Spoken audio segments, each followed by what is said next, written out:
Hello जी, नमस्कार। कैसे हैं आप लोग? मेरा नाम है मयंक और स्वागत है आप सबका आपके अपने चैनल फाइनेंशियल फ्रंटलाइन में। सबसे पहले स्टैंडर्ड डिस्क्लेमर, मैं कोई सेबी रजिस्टर्ड मेंबर नहीं हूं। जो भी इंफॉर्मेशन शेयर कर रहा हूं या करना चाहता हूं, पर्पस इसका सिर्फ एजुकेशनल है, इससे ज़्यादा कुछ भी नहीं।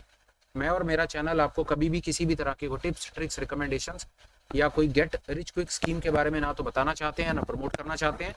मेरे चैनल से आपको कभी भी किसी भी तरह का कोई थर्ड पार्टी प्रोमोशनल लिंक नहीं मिलेगा। हम आपको ऑल इन ऑल कभी भी कुछ भी बेचना नहीं चाहते और किसी भी तरीके से इन्फ्लुएंस नहीं करना चाहते यार। ये हो गया एक ब्रीफ इंट्रोडक्शन और स्टैंडर्ड डिस्क्लेमर। बिना किसी तरीके शुरू करेंगे आज के सुपर स्पेशल वीडियो के साथ। स्विंग ट्रेडिंग की क्लास में आपका बहुत बहुत स्वागत है। ये एक ऐसी जगह जहां पर हम आकर के कुछ ऐसी अपॉर्चुनिटीज फाइंड करने की कोशिश करते हैं, कुछ ऐसे ट्रेड फाइंड करने की कोशिश करते हैं जहां पर हमें लगता है कुछ buying momentum, buying bullish momentum chart pattern के हिसाब से हमें दिखता है। हम चार्ट को थोड़ा सा एनालाइज करते हैं, उसके थोड़े फंडामेंटल्स भी देखते हैं, फिर हम उसकी ऑप्शन चेन में जाकर के कोई हेज का ट्रेड बनाने की भी कोशिश करते हैं। वही सब चीज़ें हैं आज फिर हम करेंगे।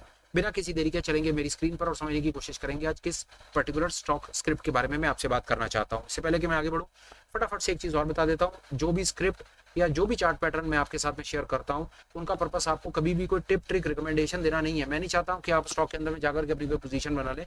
ये सिर्फ क्लास इसलिए चलाई जा रही है, इन्फॉर्मेशन इसलिए शेयर की जा रही है कि आप भी अपने स्किल को डेवलप करें, चार्ट ट्रेडिंग को डेवलप करें, किस तरीके से ट्रेड बनाया जाता है या हम किस तरीके से किस वजह से मैं ट्रेड बनाने की कोशिश करता हूँ, समझने की कोशिश करता हूँ, मैं आपसे वो शेयर करता हूँ। आपको मैं कभी भी इन्फ्लुएंस नहीं करना चाहता। ये नहीं कहना चाहता कि जो मैं आपको बता रहा हूँ उस बेसिस पे ट्रेड ले लो। और दूसरा, जो भी मैं यहाँ पर ट्रेड अपनी तरफ से बताने की, लेने की, जो चार्ट को देखने की कोशिश करता हूँ, समझने की कोशिश करता हूँ, उसके गलत होने की संभावना 100% है।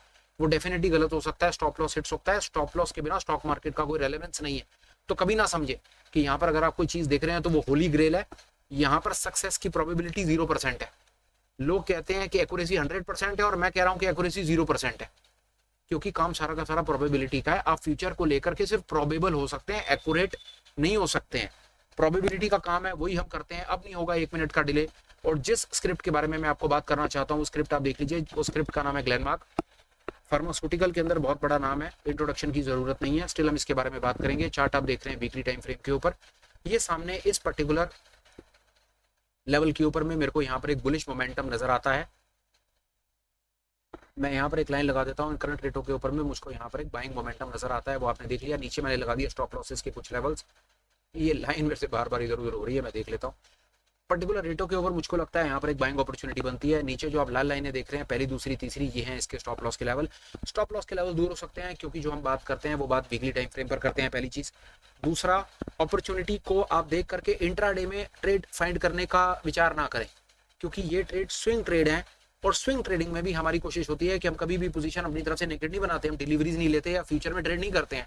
हम ट्रेड फाइंड करने के बाद पूरी कोशिश करते हैं कि वो ट्रेड जाकर के हम हेज के अंदर में ट्रेड बनाए और अपनी पोजीशन को 100%, कम से कम हेज तो 100% करें। प्रॉफिट लॉस कितना होगा वो हमको हमारी हेज की पोजीशन बताती है। चलते हैं आगे। फिलहाल मैंने आपके साथ में चार्ट भी शेयर कर दिया, स्क्रिप्ट का नाम भी बता दिया और आपको सामने पैटर्न के हिसाब से दिखा भी दिया कि डेली वीकली टाइम फ्रेम के ऊपर, डेली पर भी देख लेते हैं। डेली पर बहुत अच्छा इसके अंदर में तेजी दिख रही है। फार्मास्यूटिकल के अंदर में दिख रहा है, डेली के अंदर में कहीं को ऊपर रेजिस्टेंस नहीं।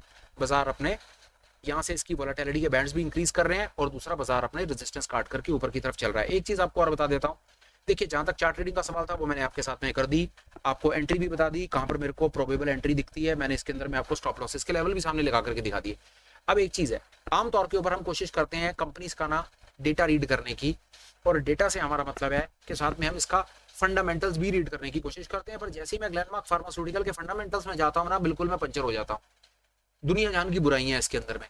तो फंडामेंटल्स के बेसिस के ऊपर मैं आपको बता रहा हूँ, सामने देख करके 5 में से 3 स्टार्स तो मिले हुए हैं। कर्जा देख लीजिए कितना ज्यादा है। प्रमोटर होल्डिंग 50% से नीचे है। Return on equity, return on capital employed, sales growth, profit growth, वैसा इसमें कोई चीज अच्छी नहीं है। वापस फिर ये इंट्रोड्यूस या इसके बारे में बात क्यों की जा रही है, उसका कारण है, अगर हम इसके फंडामेंटल्स को छोड़ करके इसके सिर्फ चार्ट रीडिंग के ऊपर में बात करेंगे, चार्ट को देख करके ट्रेड करने की कोशिश करेंगे और एक for the time being quick entry, quick out type, कोई स्नाइपर एंट्री टाइप, कोई हेज ट्रेड ट्रेड टाइप को चीज पकड़ने की कोशिश करेंगे ना, वहां पर मेरे को ये ठीक लगता है। पर हाँ, मैं खुद कह रहा हूँ कि फंडामेंटली ये मुझको कंपनी सामने से स्ट्रांग नहीं दिखती। इसमें दुनिया जान की मेरे को सामने से परेशानियां सामने में नजर आती हैं। ये आपके सामने मैंने वो डेटा भी शेयर कर दिया। इंटेंशनली करना चाहता था, उसका कारण सारा का सारा ये कि फिलहाल चीजें कमजोर लग रही हैं। पर एक चीज आपको बताता हूँ, प्राइस टू अर्निंग रेशो के हिसाब से, पी रेशो के हिसाब से बहुत सस्ते रेटों के ऊपर मिल रही है।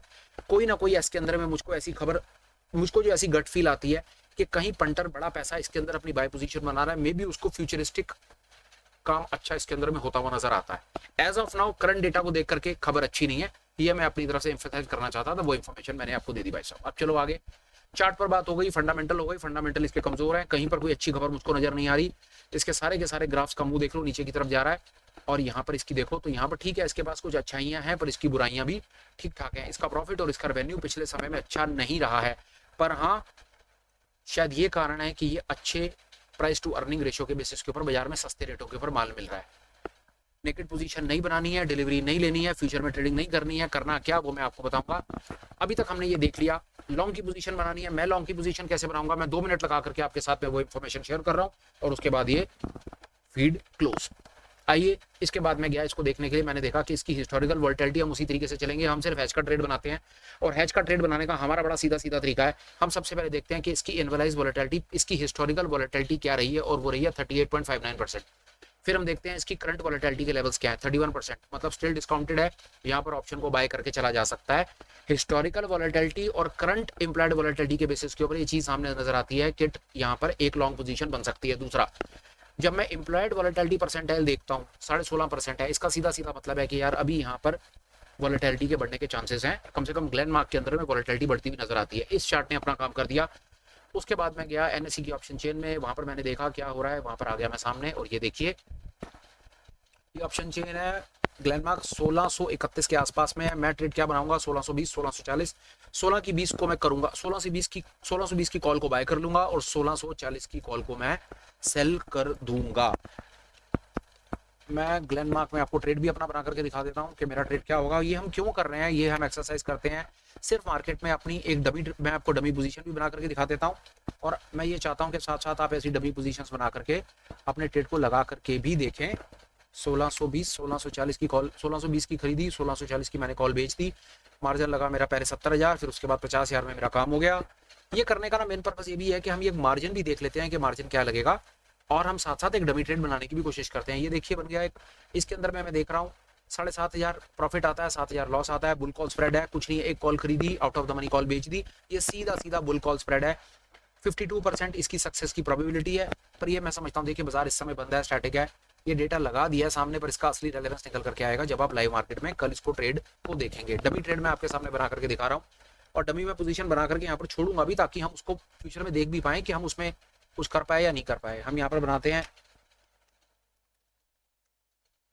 ग्लेनमार्क का मैंने बनाया है बुल कॉल, और अगस्त का बनाया है, बस ग्लेनमार्क का बुल कॉल मैं नोट कर देता हूँ।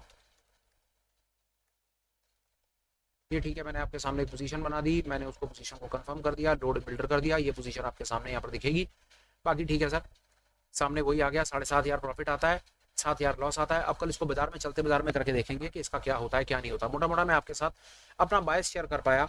ग्लेनमार्क को अगर मैं ट्रेड बनाऊंगा तो मैं सिर्फ इसके चार्ट रीडिंग के बेसिस के ऊपर ट्रेड बनाऊंगा, फंडामेंटल के बेसिस पर नहीं बनाऊंगा। फंडामेंटल इसके कमजोर है, बार बार कह रहा हूँ, ये buy and hold kind of trade, अंदर से मेरी आवाज नहीं आ रही। हाँ, एक टेक्निकल चार्ट के बेसिस के ऊपर, एक हेज ट्रेड के बेसिस के ऊपर मेरे को कॉन्फिडेंस आ रहा है, उसके बेसिस पर मैंने आराम से छोटा सा बुल कॉल बना करके छोड़ दिया, और बुल कॉल को देखते हैं क्या होगा क्या नहीं होगा। ट्रेड आपके सामने, इसको हम डमी में बना करके छोड़ दिया, मैंने कर दी मेरे ख्याल से मोटा मोटी बात मैंने आपको बता दिया। हमने ऑप्शन चेन से इसका चार्ट रीड कर लिया, ऑप्स्ट्रा से हमने हिस्टोरिकल वोलेटिलिटी करंट वोलेटिलिटी से कंपेयर कर लिया, आईवीपी देख लिया, उसके बाद हमने यहाँ से हिस्टोरिकल वोलेटिलिटी देख ली, यहाँ पर एक डमी पोजीशन बना दी, और ये डमी पोजीशन को हमने आगे सेंसिबल में ले जाकर के उसको डिप्लॉय भी कर दिया। फिलहाल के लिए यार, फिलहाल आज के super special early morning video में मेरे पास इस पर्टिकुलर ट्रेड से रिलेटेड कोई और एडिशनल थॉट्स नहीं आ रहे। फिलहाल मैं इस वीडियो को मैं करता हूँ कंक्लूड, आपसे लेता हूँ इजाज़त, और कोशिश करूँगा कि मैं ज़रूर वापस मिलूँ, आपके साथ कुछ काम की बात करूँ, आपको कुछ चीज़ ऐसी बताने की कोशिश करूँ जो आपको रियल मार्केट में हेल्प करे, आपके लॉसेस को कंट्रोल करने में हेल्प करे।